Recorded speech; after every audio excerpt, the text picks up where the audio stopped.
George, the merits of your point are irrelevant now, because what the point of this is that on the one hand, you're criticizing Brian Mullin for holding out as some kind of licensed surveyor that shouldn't be talking about physics, yet you're doing the exact same thing.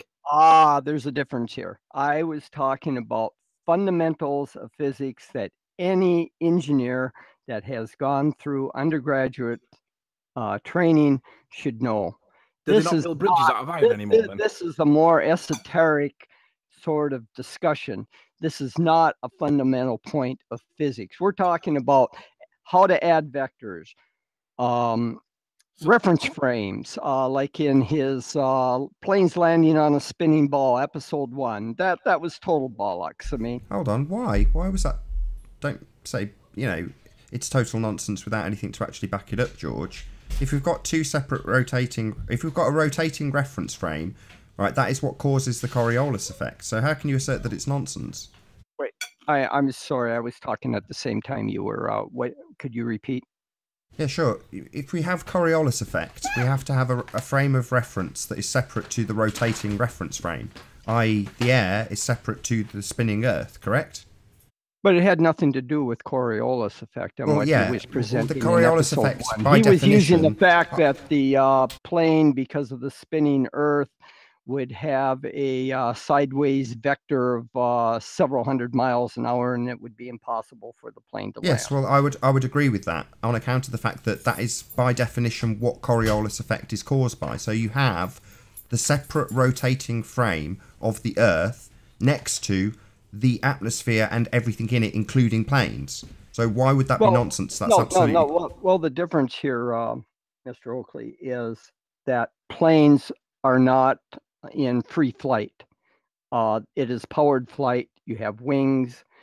You can control the plane, whereas with ballistic flight, like shooting a cannonball or a rail gun or something like that, that is in what we call ballistic flight, and it's not powered flight. The physics of the problem is totally different. Well, no, the Coriolis effect actually sorry, I've just got two words out. So we have a separate rotating frame underneath the atmosphere and everything in it. Regardless of whether it's travelling through that atmosphere, the ball Earth that you presuppose is rotating underneath that. That is but the thing is that rotating Earth is carrying the atmosphere with it. No, it's not. It's a separate reference frame. Did you not understand how Coriolis works, George? No, it's not. Actually, sorry, not. Hold on one second. John, are you there? Can you bring up some of the definitions of the Coriolis effect? Because it seems George is ignorant of what the Coriolis effect actually is. No, the Coriolis effect is if you shoot, say, a projectile... Actually, John, I was just asking John if he can bring up the definitions, because you are wrong, George. I'm going to tell you what the definition is. You don't need to. I know what the definition is. You have a separate reference frame. That would be the sky and everything in it. That is separate to the rotating frame underneath. If it wasn't separate, you wouldn't have Coriolis effect.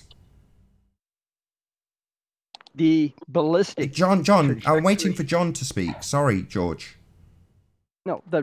I'm sorry, Nathan. I couldn't hear you, man. There's so much junk going on in here. It's all right. Were you asking me something? Yes. Could you bring up the definitions of the Coriolis effect? Because George seems to think that the atmosphere is velcroed to the Earth. My policy after the last interaction with George was not to deal with him at all, but I will do it for you.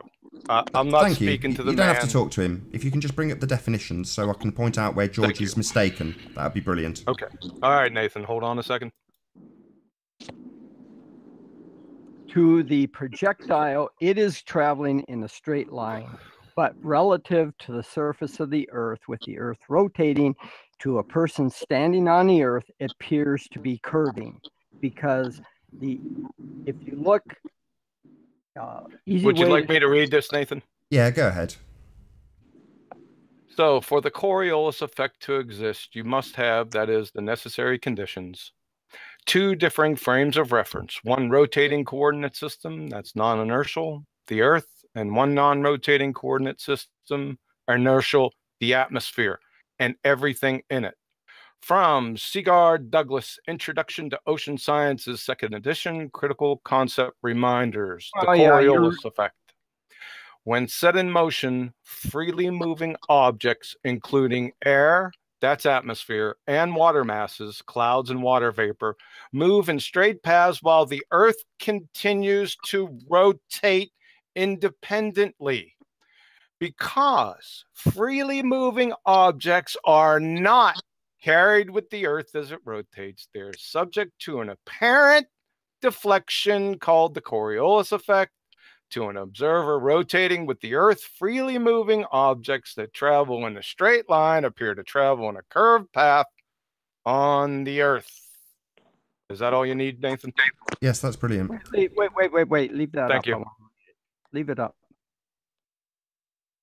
So we have two separate reference frames. Would George, you please put it back up? it's okay, George. We have two separate reference No, frames. I want to read it. Sorry, George. I want you don't. It's the definition. No. You can look it up later. I am telling you, not asking you. Look it up later. You don't Put it have up. to respect the definition. You can talk over me continually while I reassert something that I have corrected you on, George. The atmosphere is not velcroed to the Earth. It is not carried with the Earth. It is entirely a separate reference frame. Do you concede this, or will you tell me again incorrect information because you are wrong? And it is also what you are wrong in your assertion about Brian Mullin. So this is very critical that you accept the definition because you are wrong, George. No, I can show you other sources. Excuse me. We have two reference frames, George. Are you going to concede that that is the very nature of the... goes along with the projectile of the bullet, and then you have another... Calm down, George. I know you've got verbal diarrhea because you've been shown to be wrong. Surface of the Earth's reference George, frame. you've got verbal diarrhea, my friend. Yeah, we have two reference frames. The Earth rotates independently underneath the atmosphere if we have a rotating that's Earth. Not correct. Excuse me, that was the definition. We've just had it read out. Well, that's that particular definition. But Excuse me, that is... There is a series of definitions. There is more than one. George, right? This is why Coriolis is Coriolis. Because we have two reference frames. Separate reference frames. So what you have attempted to debunk, Brian, and claimed it is bollocks. No. Your exact words... Don't talk over me and say no. You claimed what Brian asserted was bollocks. It is not bollocks. It is. No. Yes, it is. By definition, you have a separate rotating frame of reference underneath the plane which travels through the air. That is, by definition, what Coriolis is. No, you are using that. No, it's on screen right now, being read out to you. You are incorrect. You asserted that the Earth is carried with the Earth. The atmosphere is carried with the Earth. It isn't, George. Other sources that completely... George, the atmosphere is not carried with the Earth, as you asserted. Yes, it is. Yes. No, I will read it for you. When set in motion, freely moving objects, including air, atmosphere, water masses, that means clouds and water vapour, move in straight paths while the Earth continues to rotate independently. No, that's not true. It says it. It's the definition of Coriolis. No, that's John's particular... No, it's not John's. It's a cited source. It's not John's. It is Sagard Douglas A, Introduction to Ocean Sciences, 2nd edition. So? Can you read? Read where it's cited. It's not John's. You are wrong again, in the same way you were wrong about what Coriolis effect is. The atmosphere is absolutely, unequivocally not carried along with the Earth. You, George, are wrong. This is what you claim Brian Mullin was wrong about, and now you're arguing and talking over me because you're wrong. You won't let me read it so that I can point out. You don't need it read to you again for a third time. You're just wrong. You stated that the atmosphere is carried with the Earth. It is not. The Earth continues to rotate independently. Nathan, that's not true. Nathan, listen, the link underneath. Get John to click it, and let's see whether George's claim that John's cherry-picked is valid, or is it accurate in context and the correct prose has been used. So let's click the link, John, and let's see what happens.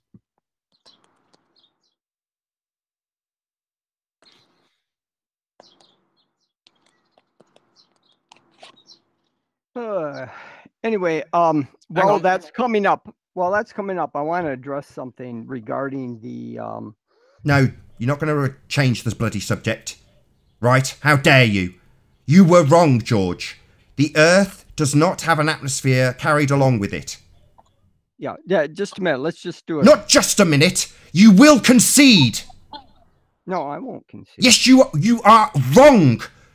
The Earth rotates independently of the atmosphere, unlike your incorrect buffoonery, your assertion that your fantasy sphere Earth carries the atmosphere with it. It doesn't. I'm not here to debate flat Earth. This is what this is. It's a flat Earth debate, you absolutely pathetic individual. What you have claimed you debunked Brian Mullin on, what you said was bollocks, you were wrong about. Do you get it? No, I'm not wrong about it. Yes, you are wrong. According to your bullshit religion of sphericity Earth, we have a reference frame that rotates independently. It does not carry the atmosphere along with it, as you assert. You are wrong. It does. Yeah. Yeah, you're wrong.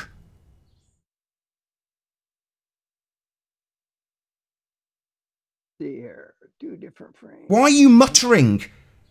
Concede that your assertion that the Earth carries the atmosphere along with it is false.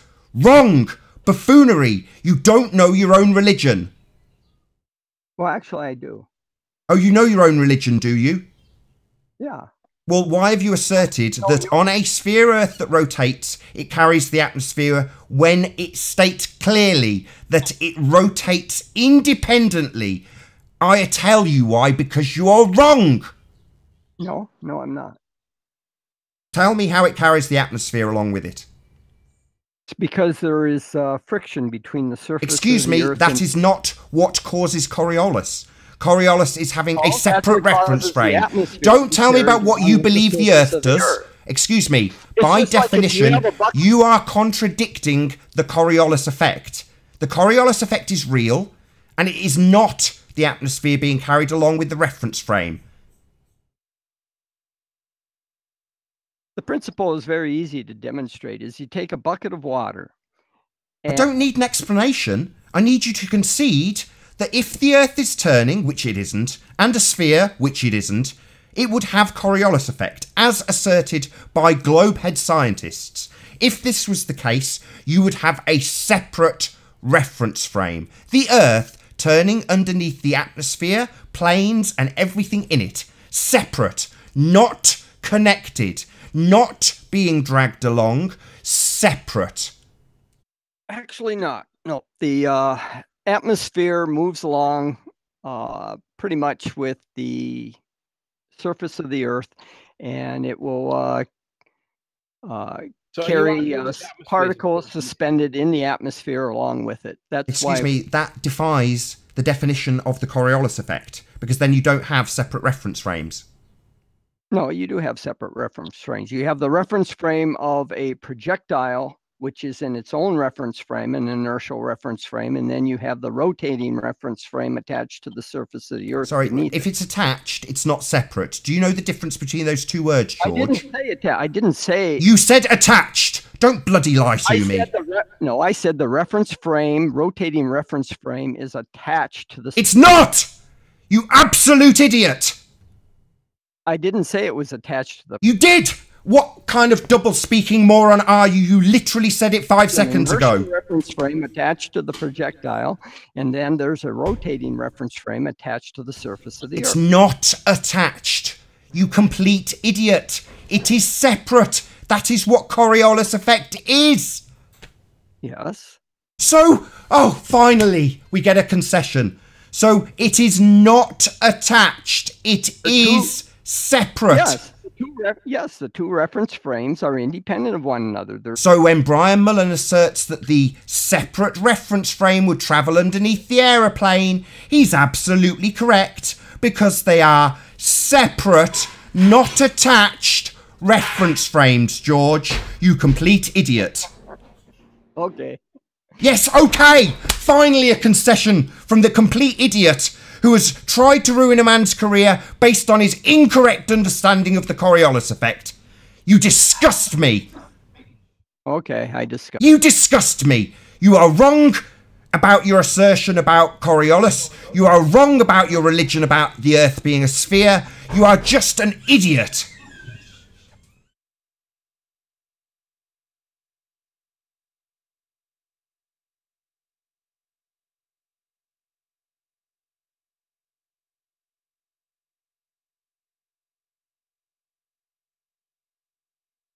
Yeah, I'll take a deep breath and round the show out after that. Makes my blood boil, I've got to be honest, but after 10 seconds of taking a breath, I think I'm just about content enough to round out this show. So with that, I will say a first and foremost huge, massive, enormous thank you to all of the debating panel for making this debate possible, and also a massive thank you to all of the live audience for tuning in and hopefully sharing the show. If you hated the show, hopefully not, you'll share it with a friend or subscribe if you've not done so already. I've been Nathan Oakley, and I'll see you all in the next video. Oh, what a day! What a lovely day!